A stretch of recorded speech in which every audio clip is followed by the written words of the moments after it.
Muchas gracias por su comprensión. Aquí estamos.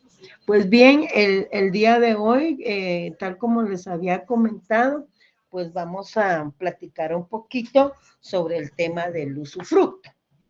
Ya en la clase anterior, pues dimos el repaso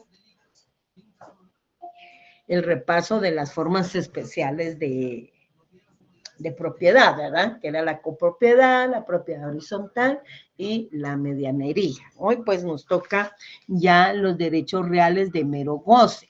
Vean, cuando hablamos de los derechos reales de mero goce, pues nos referimos a todos aquellos derechos que consisten en disfrutar lo que produce un bien, pero ese bien es de ajena pertenencia, es decir, pertenece a un tercero, no es propio.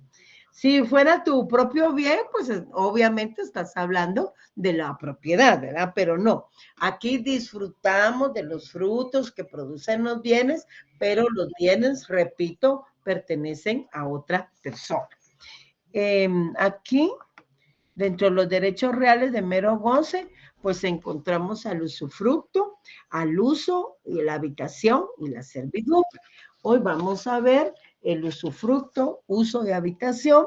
Son tres derechos reales que pertenecen a esa misma categoría y que se relacionan con el tema principal, que es el usufructo.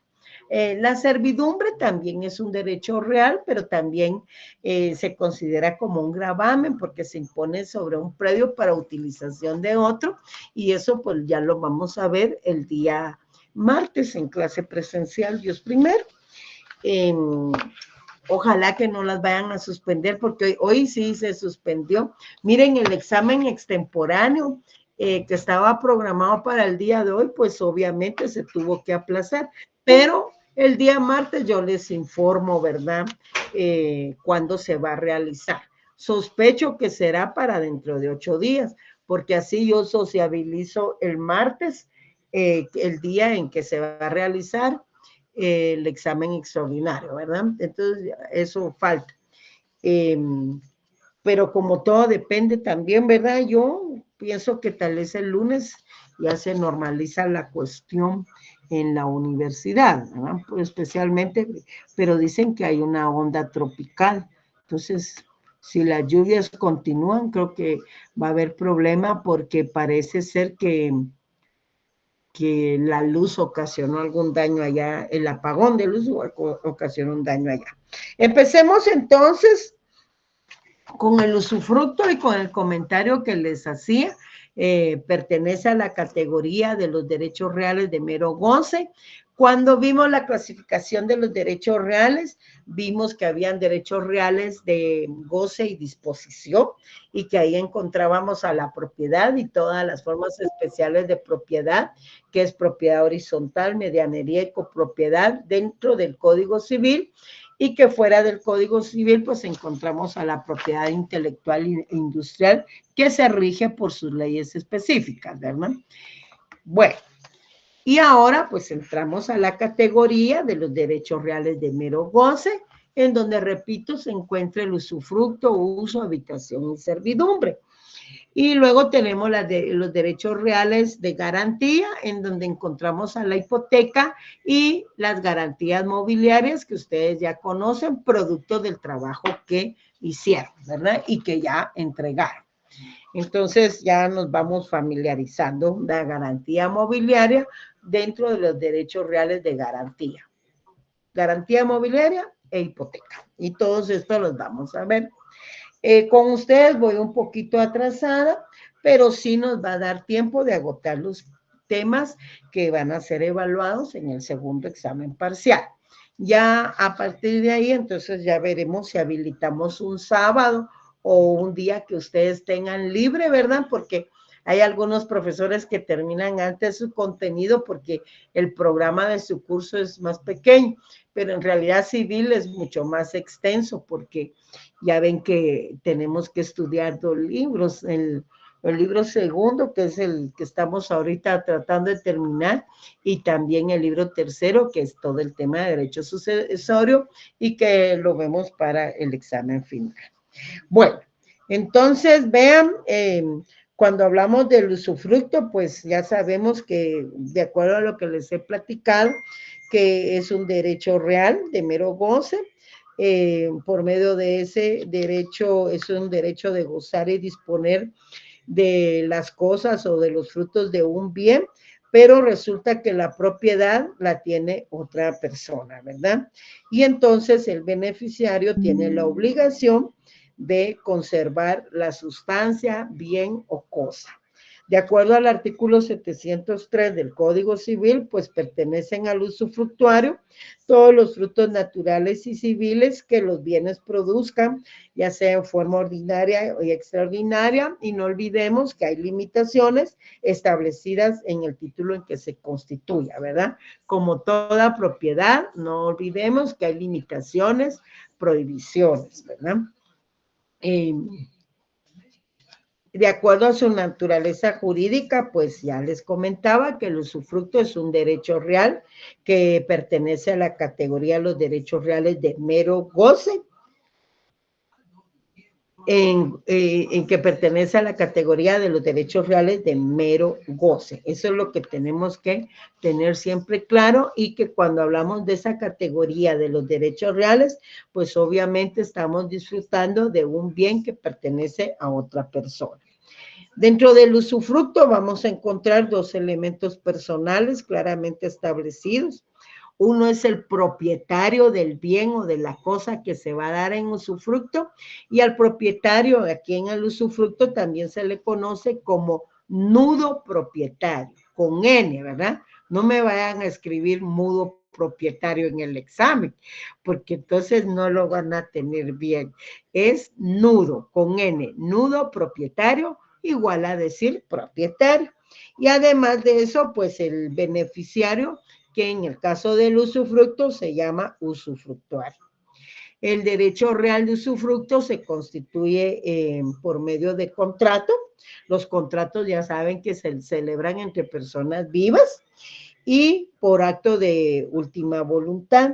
Ese acto de última voluntad conlleva dos circunstancias. Una, o dos hechos, ¿verdad? Uno, que es el otorgamiento del testamento, y dos, la donación por causa de muerte. Ahí lo tienen regulado en el artículo 704.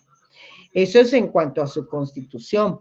Y en cuanto a su extinción, pues lo tenemos regulado en los artículos 738 y 739. Vean que deben de dar lectura a los artículos que se les indica acá, porque en la exposición yo solo doy lineamientos generales, ¿verdad? Entonces ustedes cuando termine la clase tienen que leer obligatoriamente el articulado que corresponde a cada una de las instituciones que vamos explicando. Entonces, el usufructo se puede extinguir por la muerte del usufructuario, cuando se cumpla o venza el plazo, por la reunión del usufructo y la propiedad en una misma persona, porque puede ser que el usufructuario pues compre el bien, por ejemplo, entonces el derecho del usufructo y la propiedad se va a reunir en una misma persona, se extingue el usufructo por prescripción, por renuncia del usufructuario, también por la pérdida o deterioro de la cosa usufructuada, por la anulación o cesación del derecho que constituyó el usufructo, y también por el abuso que el usufructuario haga de su derecho. Entonces, esa sí tiene que ser declarada en resolución judicial, y es una forma también de extinguirse el usufructo, ¿verdad? Porque entre las obligaciones del usufructuario está el conservar la cosa en buen estado, y así debe ser entregada. Veamos ahora las principales obligaciones y principales derechos que existe del propietario o nudo propietario aquí en el usufructo. Pues en primer lugar, si va a constituir un usufructo sobre un bien que le pertenece, pues debe de entregar el bien dado en usufructo, ¿verdad? Si es oneroso el usufructo, pues debe pagar los impuestos fiscales que pesan sobre el bien. Debe garantizar el uso pacífico de la cosa. Recuerden que es un derecho real. Él no puede constituir un derecho sobre un bien que está en litigio o en polémica en cuanto a su titularidad. Y también debe hacer las reparaciones extraordinarias del bien o de la cosa. Al usufructuar, al nudo propietario o propietario, le pertenecen todos los frutos pendientes al tiempo de extinguirse el usufructo. Y si no presta garantía al usufructuario, pues podrá exigir que los inmuebles se pongan en administración y que los bienes muebles se vendan, así como retener los bienes del usufructo, mientras el usufructuario no preste la garantía, porque el usufructuario debe realizar. Si sus derechos son perturbados por un tercero, ¿verdad? Pues el usufructuario está obligado a ponerlo en conocimiento del propietario. Y si no lo hace, pues será responsable de los daños que ocasione por la falta de información. Todos los gastos, costas y condenas de los pleitos sostenidos con motivo del usufructo, pues serán por su cuenta si es a título oneroso. Luego tenemos un listado de las principales obligaciones y derechos, pero a favor del usufructuario. El usufructuario, repito, es el beneficiario en el caso del usufructo, o sea, el que va a gozar del derecho real del usufructo constituido. Pues obviamente como a favor de él será el usufructo que se establece, debe de tomar el bien en el estado en que se encuentre, pero debe realizar previamente un inventario. Debe responder de las cosas muebles que se gastan y deterioran. Y también si comprende cosas consumibles, pues está obligado a restituirlas en igual cantidad, calidad y género. Y a esa forma de usufructo es lo que se le conoce como cuasi usufructo. Lo vamos a ver cuando veamos la clasificación del usufructo. Si es gratuito el usufructo, pues debe pagar mínimo los impuestos fiscales que gravan el bien y debe garantizar el buen uso de su derecho a satisfacción del propietario, ¿verdad? Porque es su obligación garantizar y conservar la cosa en buen estado. También debe ser las reparaciones ordinarias para conservar el bien en buen estado, porque esas son producto del desgaste normal de un bien. Entonces tendrán que ser a su cargo. Debe dar aviso al propietario de las reparaciones extraordinarias que la cosa necesite, las extraordinarias, porque las ordinarias serán a su cargo. Le pertenecen los frutos naturales, pero que están pendientes al tiempo de comenzar el usufructo, porque al finalizar el usufructo, eso le corresponde al propietario. Los frutos civiles le pertenecen día por día, por ejemplo, los intereses que genere una cuenta monetaria a plazo fijo, por ejemplo, ¿eh? Y cuando es de cosas muebles que se gastan y deterioran, pues lentamente con el uso tiene derecho a servirse de ellas, según la naturaleza y destino, y al final, pues no está obligado, a restituirlas.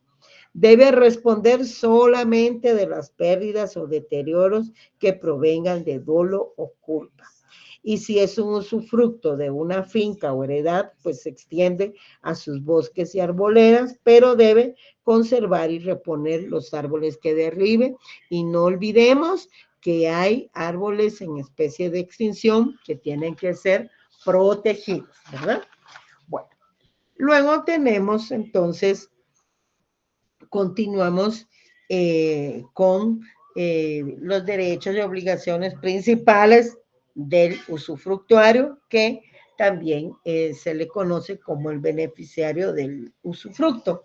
Él tiene más, ¿verdad? Porque ya los del nudo propietario ya los habíamos visto en una sola guía, pero del usufructuario sí tiene más.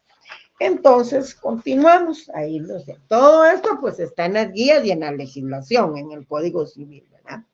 Tenemos que el usufructuario puede gozar del aumento que sobrevenga por accesión a la cosa usufructuada y de las servidumbres.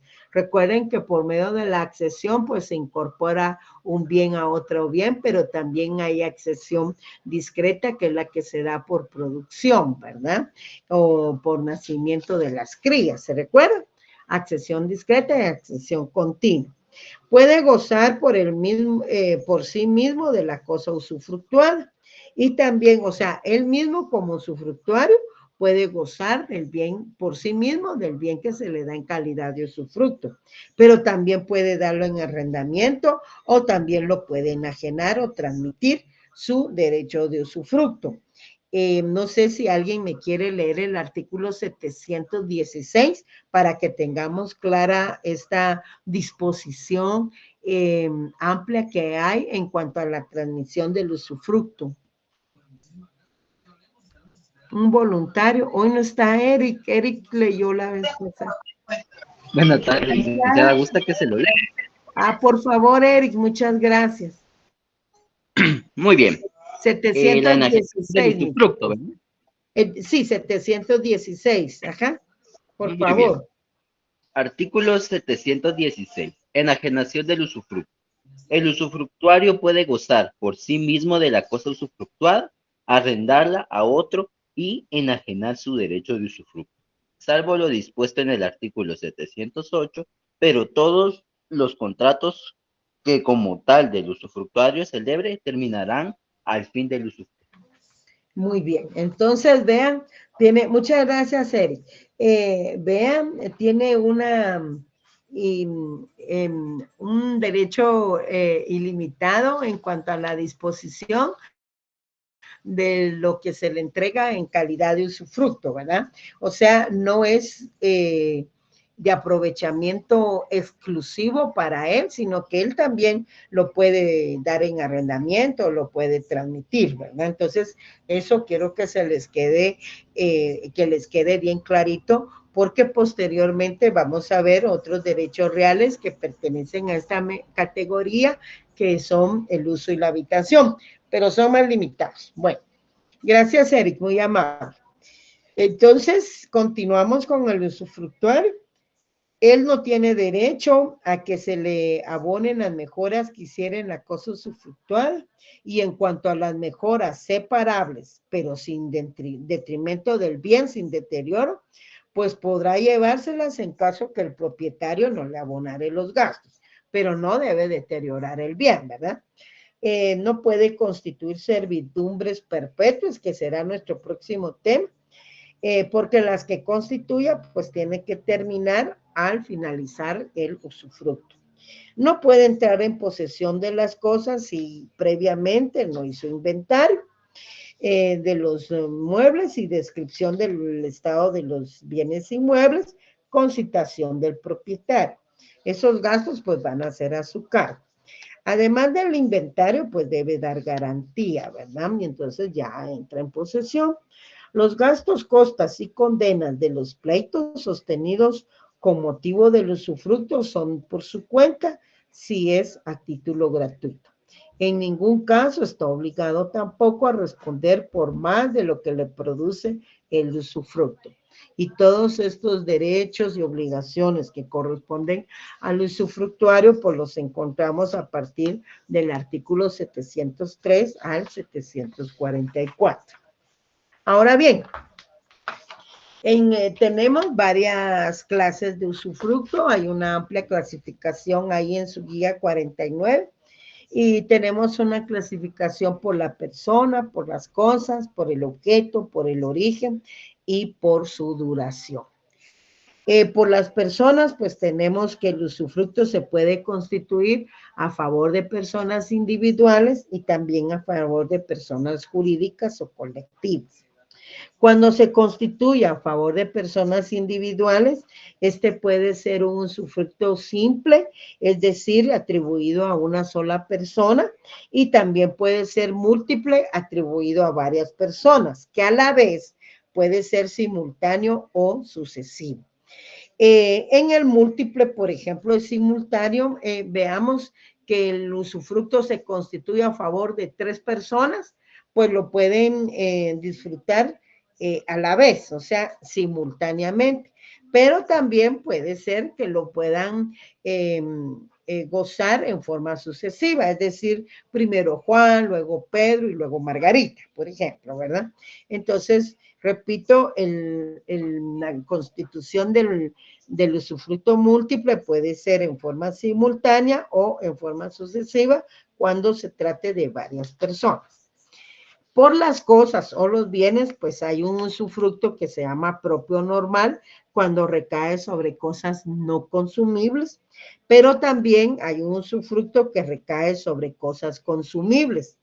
Y como esas cosas son consumibles, es lo que se conoce como usufructo impropio o anormal o cuasi usufructo, que lo leí anteriormente y les dije que aquí se les iba a explicar, porque comprende cosas que no pueden usarse sin consumirse. Entonces hay obligación de restituirlas con bienes de la misma calidad, cantidad y especie.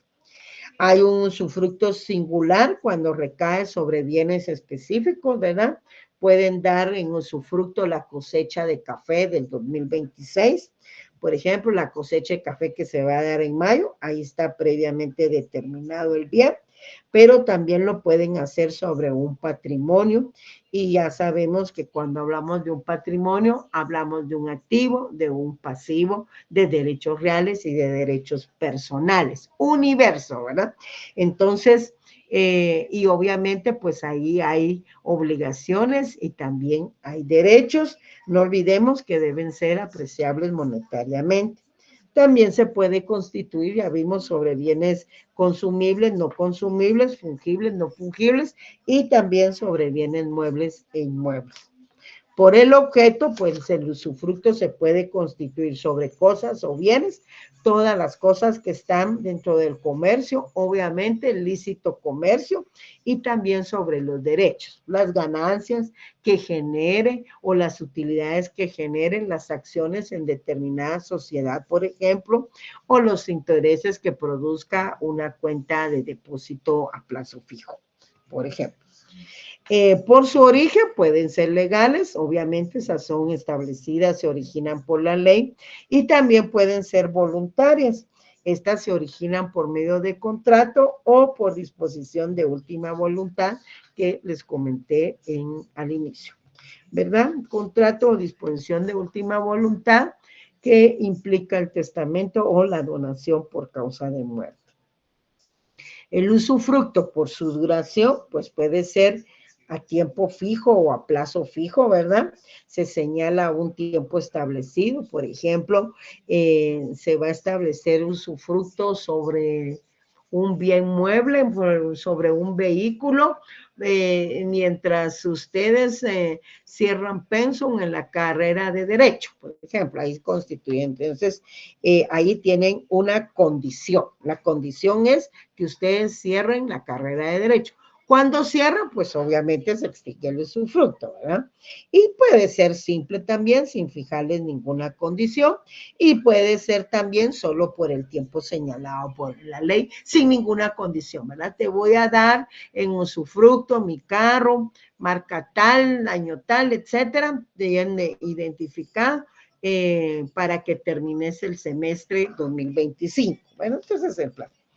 Cuando no se fija tiempo para su duración, pues se entiende constituido por toda la vida del usufructuario, ¿verdad? O sea, del beneficiado. Eh, no puede ser por el nudo propietario, porque ahí prácticamente peligra su propiedad. Ahora bien, el usufructo que no sea vitalicio y el constituido a favor de personas jurídicas no puede exceder de 30 años, ¿verdad?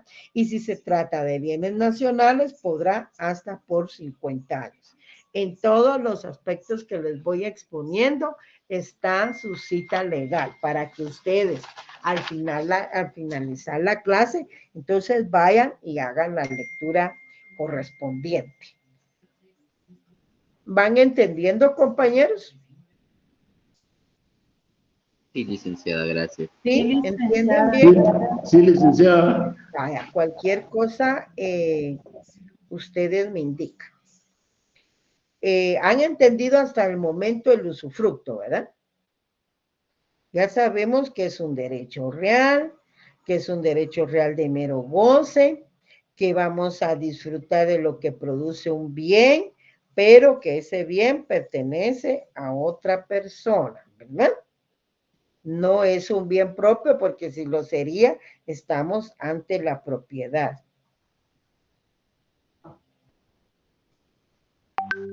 Bueno, si tenemos claro eso, entonces podemos pasar a las otras dos figuras. Una es el uso y el otro es la otra es la habitación. ¿Ya? Una es el uso y la otra es la habitación.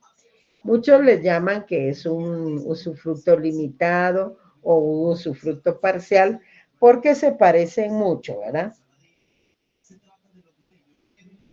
Se parecen mucho, pero no son iguales. No sé si Eric me quieres hacer favor de leer el 745 y Jennifer, creo que habías pedido la palabra para leer el 746, Jennifer. Sí, licenciada. Bueno, entonces, Eric, disculpa, como fuiste tan colaborador la vez pasada, sigo molestando.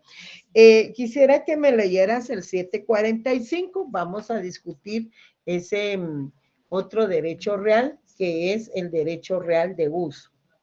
Muy bien. Gracias. Capítulo 3. Uso y habitación. Artículo 745. Ajá. Contenido del uso. El uso da derecho de servirse de cosa ajena o de aprovecharse de los frutos de ella, en cuanto basten para las necesidades del usuario y de su familia, y las de su familia. Las de su familia. Muy bien. Vean aquí.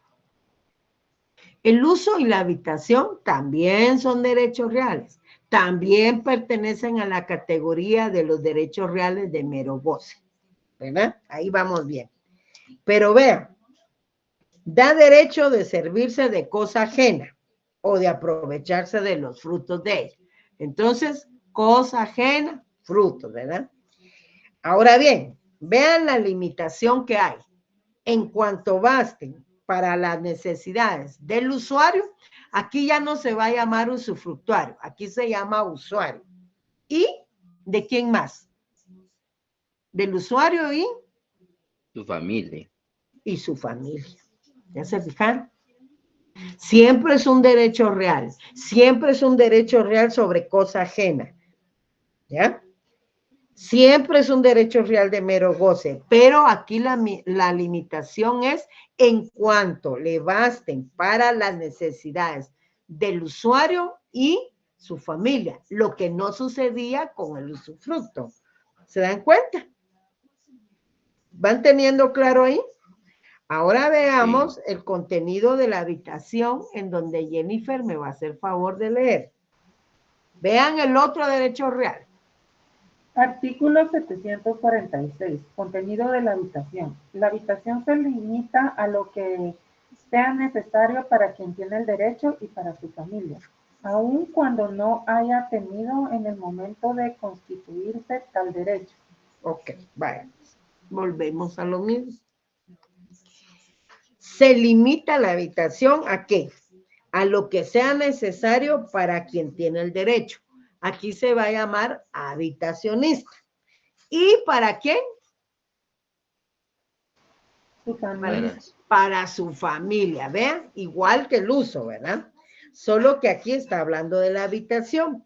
Y vean, lo que sí modifica aquí, a diferencia del uso, es que no es necesario tener la familia en el momento de constituirse el derecho.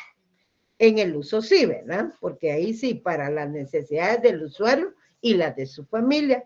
Aquí en habitación hace la aclaración y la excepción. Y ahí la tenemos. Entonces, vean, en el uso, ¿verdad? Te voy a dar mi vehículo tal para que lleves, vayas al trabajo, asistas a la universidad, tú y tu esposa, y lleves a los niños al colegio, solo para eso, ¿ya?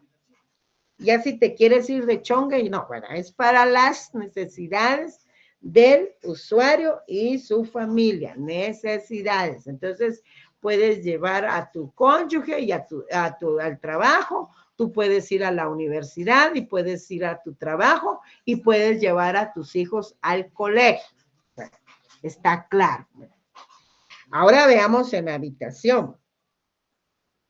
Se constituye también el derecho real a favor del habitacionista y su respectiva familia, pero aquí permite que en el momento de su constitución no tengas precisamente constituida la familia. Entonces yo puedo decirle a mi hija tiene 3 meses de embarazo, ¿verdad? Tiene 1 año de casada, 3 meses de embarazo. Entonces yo le digo, mira, te voy a constituir un derecho real de habitación en 2 habitaciones que están al fondo de la casa o en el segundo nivel de mi casa para que vivas tú y obviamente el cónyuge, ¿verdad? Eso, y ahí pues está pendiente el nacimiento de mi nieto, ¿verdad? Entonces no necesariamente está constituida la familia, entonces pendiente que nazca mi nieto, pero yo ya constituyo eso. Puede ser también que mi hija no esté casada, está embarazada y tienen por ejemplo unos 3 meses de embarazo, pero decide con su novio que se van a casar a fin de año, pónganse, ¿verdad? Pero ella ya está embarazada. Entonces, a fin de año, tiene 3 meses de embarazo y yo constituyo ahorita el derecho real de habitación para ella y su familia, aunque en este momento todavía no esté constituido. ¿Me entienden, compañeros? ¿Sí? Sí, licenciada. Sí, licenciada. En el caso de la habitación, pues el beneficiario se va a llamar habitacionista.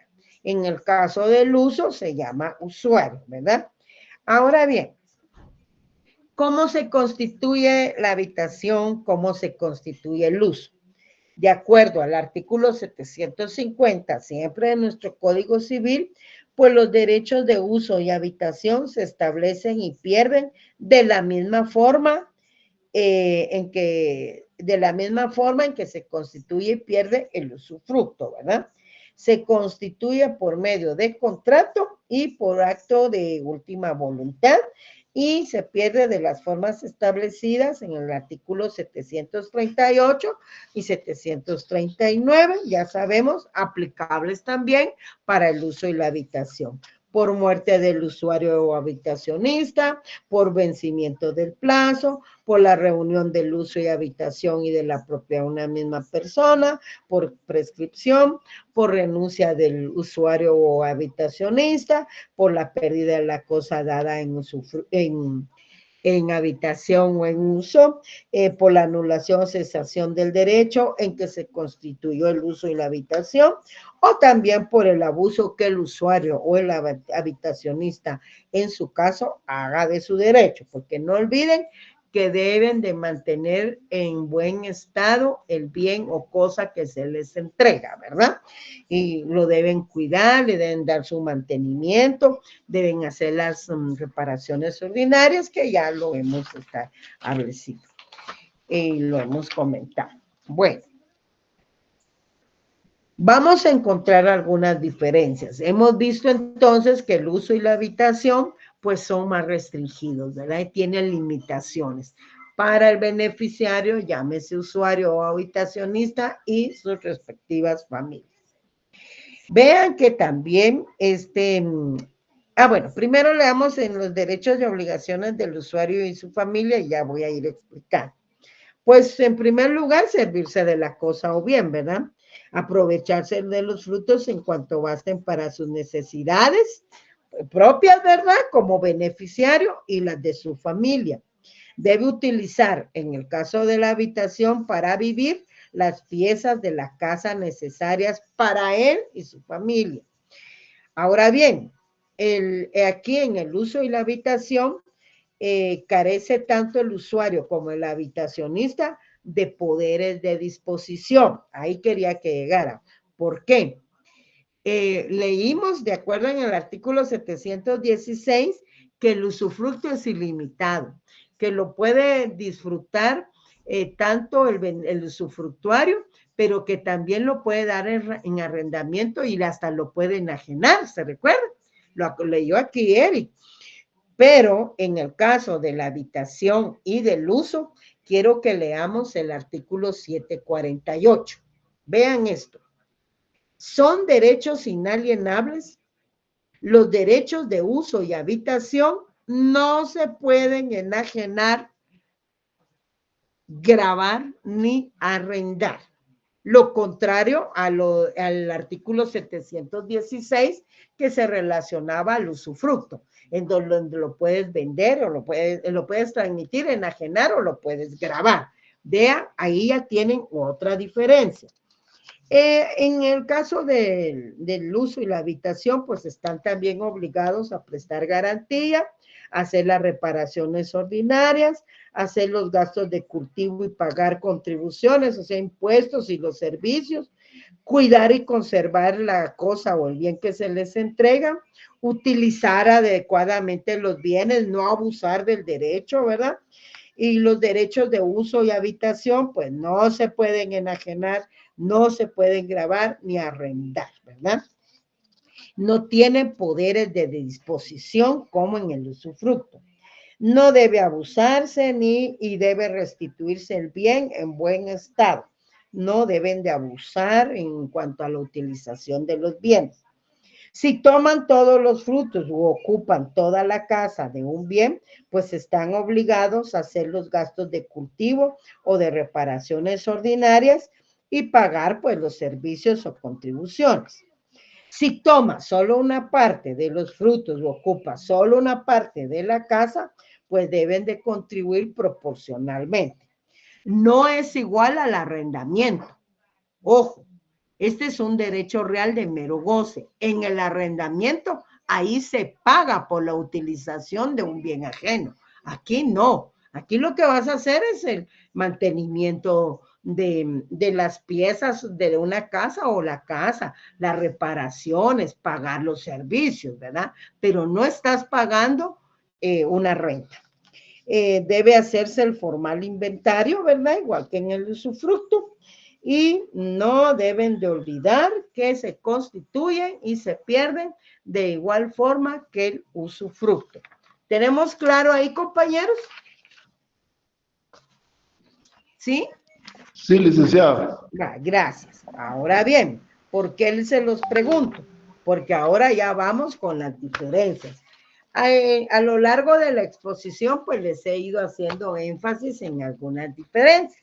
Pero veamos, ahí tienen una guía conceptual solo con algunas diferencias, las principales con el usufructo. Hemos visto que los tres pues son derechos reales de mero goce, ¿verdad? Hemos visto que como son derechos reales de mero goce, recae el disfrute de ese bien, que es un bien ajeno. Ahí es donde no deben de olvidar. Y tienen en común que se constituyen de la misma forma y se extinguen de la misma forma. Ahora bien, veamos, en el uso y la habitación existe limitación del derecho. Ya vimos que es para el beneficiario y sus respectivas familias. El usufructo no, ¿verdad? Hasta lo pueden transmitir libremente. En el uso y la habitación se deben satisfacer las necesidades del usuario, del habitacionista, y en el usufructo no, ¿verdad? Repetimos, es ilimitado y hasta lo pueden transmitir, ¿verdad? Disponer de ese derecho. Los derechos de uso y habitación son intransmisibles. Ese sí no lo pueden transmitir, no lo pueden ceder, no lo pueden grabar. En cambio, el usufructo sí lo pueden transmitir, ¿verdad? El uso constituye un usufructo parcial, un mini usufructo, ¿verdad? O restringido, dado que faculta al usuario para percibir algunos frutos, pero Recuerden que es limitado. El usufructo es ilimitado. La habitación recae únicamente sobre bienes inmuebles, que son los únicos que se pueden habitar. En cambio, el usufructo, al igual que el uso, pues recae tanto sobre bienes muebles como sobre bienes inmuebles. La habitación es exclusiva para bienes inmuebles. ¿Hay alguna duda, compañeros? Disculpen. No, licenciada. ¿No? ¿Está claro, licenciada? ¿Está claro? Vean, pues, después no quiero que, porque ahorita pues ya agotamos otro tema, que es el usufructo. Usufructo, uso y habitación pertenecen a los derechos reales de mero goce y me quedaría pendiente la servidumbre, Dios primero, para el día martes, que va a ser presencial. Y qué bien que sea presencial, porque fíjense que la servidumbre sí hay que ejemplificar más. La servidumbre también pertenece, de acuerdo a nuestra legislación, a la categoría de los derechos reales mero goce, pero también es un gravamen. La servidumbre recae sobre bienes inmuebles, porque es gravar un bien inmueble, un predio o bien inmueble para utilización de beneficio público o de otro predio. Solo quiero que leamos el artículo 752 para que entendamos y tengamos la idea. Creo que ya les mandé las guías conceptuales de la servidumbre y tengamos la idea en qué consiste el próximo derecho real de mero goce. Vean el 752. Servidumbre es el gravamen impuesto sobre un predio. Si hablamos de predio, es un bien inmueble para uso de otro predio o de distinto dueño o para utilidad público comunal. Sin embargo, el propietario de dos fincas puede gravar una de ellas con servidumbre en beneficio de otra.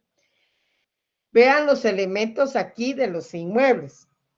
El inmueble a cuyo favor está constituida la servidumbre se llama predio dominante. El que la sufre, predio sirviente. Y ahí voy a dejar para que les quede la duda. Y quedamos pendientes para el día martes con el tema de la servidumbre. Yo les agradezco su comprensión para estos días en que he tenido dificultad, especialmente con el tema de salud. El día martes, pues ustedes ya me verán, Dios primero, verán entonces